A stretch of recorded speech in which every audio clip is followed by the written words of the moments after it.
반갑습니다. 2022학년도 대학 수학능력시험 생명과학 1의 총평을 맡은 박소연입니다.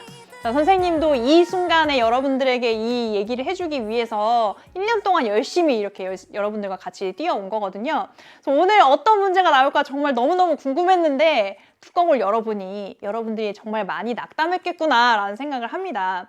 근데 여러분들 일단은 아직 끝날 때까지 끝난 게 아닙니다. 결과도 나와 봐야 되고 그 결과로 어떻게 지원할지에 대해서도 결과가 많이 달라지는 거거든요. 여러분들 나한테 어려운 문제는 나만 어려운 게 아니에요. 남들에게도 다 어렵습니다. 선생님이 오늘 선생님도 문제를 8시 반 정도에 봤기 때문에 그 전까지는 문제 어떻게 나오는지 알 수가 없어. 너무 궁금한 거예요. 그래서 수험생들이 많이 있는 사이트에다가 이제 한번 검색을 해봤더니 생명과학 1에 대한 욕이 막 생명과학. 근데 생명과학 1, 도저히 안 되겠다. 나 생명과학 이제부터 안 해야 되겠다 하니까 다른 친구들이 물리도 어려웠어. 뭐 지구과학도 어려웠어. 다 난리더라고요. 그래서 선생님이 이렇게 강의를 하러 딱 오자마자 차영 선생님과 정영린 선생님을 마침 딱 만나가지고 선생님들 문제가 몹시 어려웠대요 해가지고 8시 반이 되니까 셋이 나란히 쪼로록 앉아서 문제를 풀면서 우리도 굉장히 뭐야 하면서 이제 풀어냈습니다. 그래서 여러분들만 어려운 게 아니었고 선생님들한테도 굉장히 어려웠던 문제이기 때문에 여러분들 우리 뚜껑은 나중에 결과가 완전히 나올 때까지는 너무 낙담하지 말자. 자, 그래서 전체 총평을 한번 해보도록 하겠습니다. 체감 난도가 굉장히 높아졌죠. 일단 작년 수능에 비해서는 아주 많이 뛰었고요. 우리 이번 올해 평가원 시험을 생각해보면 6월, 9월 수능 이렇게 난도가 점점 올라간 느낌이 있었어요. 그래서 6월에서 9월로 좀 난도가 뛴 걸 봤을 때도 수능이 조금 더 어려우려나? 그래도 9월이랑 비슷하게 가지 않을까라고 생각은 했는데 거기서 훨씬 어려워진 그런 모습을 보여주고 있었습니다. 그래서 전도랑 근수축이 못 풀만한 문제는 아니야. 그렇지만 작년 수능에 비해서는 너무너무 어렵다고 할 수 있는 작년 수능이 워낙 쉬웠기 때문에 그래서 그거에 비해서는 좀 중상의 난도를 갖고 있는 문항이 나왔고요. 그 다음에 유전이 몹시 매운맛이었죠. 6문항 중에 2문제 정도 조금 이렇게 던져주는 문제가 나왔고 4문제가 하나도 이렇게 우리를 쉽게 그렇게 지나가게 만들지 않는 그런 문항들이 나왔습니다. 그런데 그 와중에 우리 6월, 9월 모의평가에서 다인자 유전이 굉장한 비중을 가지고 다른 유전에 비해서 혼자 굉장히 독보적으로 어렵게 이렇게 나왔었거든요. 그래서 전국에 있는 모든 수험생들이 다인자 유전을 굉장히 공부를 많이 했을 거예요. 그런데 다인자 유전이 출제되지가 않았죠. 그래서 이런 경향성은 물론 이제 수능은 뚜껑을 열어봐야 안다지만 그래도 좀 공부한 건 써먹을 수 있게 해줬으면 좋았을 텐데 라는 생각도 좀 듭니다. 네, 뭐 꼭 그럴 필요는 없지만 우리는 공부한 입장에서 자, 그 다음에 유전이 아주 매운맛, 독한 맛이었던 반면에 1단원, 2단원, 5단원 특히 5단원은 뭐 방영구법을 통한 우점종 계산이라든지 이런 거 전혀 안 나오고요. 굉장히 빠르게 풀어낼 수 있는 그런 좀 많이 봤을 법한 그런 자료들. 물론 20번의 그런 종다양성 자료는 조금 새롭기도 하지만 여러분들 충분히 빠르게 해석해낼 수 있는 그런 자료였기 때문에 전체적으로 평이했다 볼 수 있습니다. 그런데 4단원만 어려웠느냐? 3단원도 만만치 않았죠. 왜?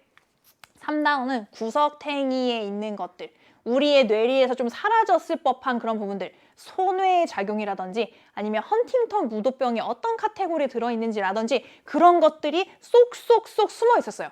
그 다음에 그냥 일반적인 보기도 여러분들이 조금 국어적으로 좀 해석하기 어렵겠다라는 생각이 드는 그런 보기들이 있었습니다. 그래서 그러면서 3단원의 난도도 상대적으로 올라간 것으로 보입니다. 그러니까 3단원과 4단원이 모두 쉽지 않았다라고 볼 수 있는 전체적인 총평이죠.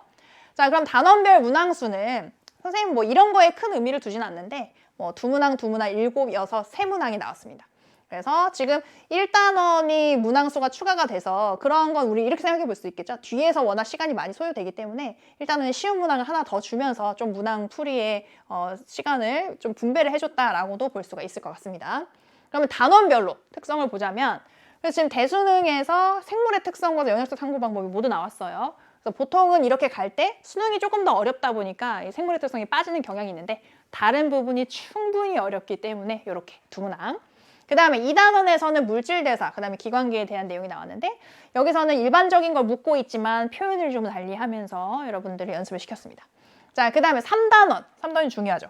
일단 눈에 좀 띄는 부분이 뭐냐면 6월 모평이랑 9월 모평에서는 이렇게 자율신경계, 그 다음에 또 어디 있을까요? 뭐 무릎 반사 이런 내용들이 나오면서 이 말초신경 쪽에 중점을 두고 나왔단 말이에요. 요 몇 년간의 좀 트렌드가 그랬습니다. 그런데 또 간만에 간만에 중추신경계가 나와줬고 심지어 거기서 손해의 역할까지 물어봐 주면서 여러분들에게 예전에 개념 때 공부했던 그런 향수를 한 번 더 복습할 걸 그런 생각을 들게 만들었을 거예요. 그리고 보시면 지금 항상성 조절에서는 혈당량과 체온 조절 두 가지 나왔고 그래서 삼투압 조절은 빠져있는 그런 모습 보여주고 있고요. 자극의 전도랑 근육의 수축 모두 쉽지는 않았다고 했죠. 그죠? 그래서 특히 자극의 전도 같은 경우는 약간 신유형의 그런 자료가 출제가 됐습니다. 4단원 보면 다인자 유전 없고요. 그래서 지금 여기 유전자형을 분석하는 7번 문항 같은 경우에도 우리가 언뜻 봐서는 굉장히 쉬워 보이는데 7번도 우리에게 뭔가 생각할 거리를 던져주는 그런 문제였습니다. 그래서 아무 생각 없이 막 풀었다가 나중에 채점해보고 당황하는 경우도 있었을 것 같아요. 그런 부분들이 있었고 그 다음에 사람의 유전 16번이 굉장히 시간이 많이 걸리는 아마 이번 전체 수능에서 생명과학에서 가장 어려운 문항이 16번이었을 것 같습니다. 시간이 오래 걸리다 보니 아마 이거를 포기한 친구들도 많았을 텐데 전략적으로 16번을 버리고 다른 부분을 풀었다면 등급이 좀 좋게 나올 수도 있어요. 16번을 버리고 17번이나 19번도 전혀 못 풀 문제는 아니었거든요. 그래서 그런 어떤 전략도 사실은 과감하게 필요하다라는 부분이고 사람의 유전병인 17번이 6월, 9월에 비해서 굉장히 어렵게 나왔죠. 그래서 이런 부분들 여러분들이 좀 당황스럽게 느꼈을 겁니다. 근데 19번 가계도 분석은 그런 유형의 연습을 많이 했던 친구들은 충분히 좀 풀어낼 수 있었고요. 가계도 분석을 많이 해보지 않고 특히 예전에 기출문제 위주로 연습했으면 못 풀었을 거예요. 근데 요즘에 올해 연계교재를 많이 풀어봤다면 접근할 수 있었을 문제가 19번입니다. 그래서 연계교재에 대한 중요성을 선생님도 매년 강조를 하는데 사실 개념 부분에서 연계됐다 하는 건 선생님 연계된 걸로 안 쳐요. 개념에 대한 내용은 여러 가지 교재에 다 있으니까. 근데 이런 형태의 그런 문항들이 나오는 거는 우리가 크게 도움이 될 수 있습니다. 그래서 연계교재를 열심히 독파하는 것이 그만큼 중요하다라는 거를 보여주는 자료라고 볼 수가 있겠고 5단원에서는 지금까지 중에서 가장 쉽게 나오지 않았나. 3번의 시험 중에 이 수능에서 가장 간단하게 좀 내용들을 물어봤다라는 느낌이 있었습니다. 자, 그래서 선생님이 이렇게 총평을 했어요. 이번 수능이 너무 어려웠습니다. 이런 수능을 거쳤는데 1교시부터 끝교시까지 굉장히 어려운 수능을 거쳐서 여러분들이 지금 나 어떻게 해야 되지? 나 지금 인생 망한 거 아닌가? 이런 생각까지 하고 있을 수 있을 것 같아요. 근데 수능은 끝났어. 어려운 시험이었죠. 어려웠어. 쉽지 않았어. 근데 일단 여러분들은 그 시험을 끝까지 잘 치러냈습니다.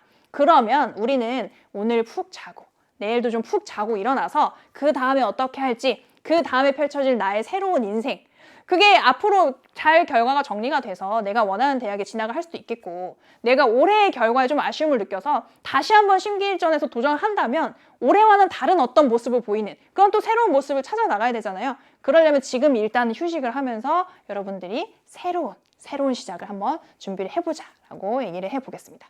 그러면 문제풀이 1번에서부터 만나도록 할게요.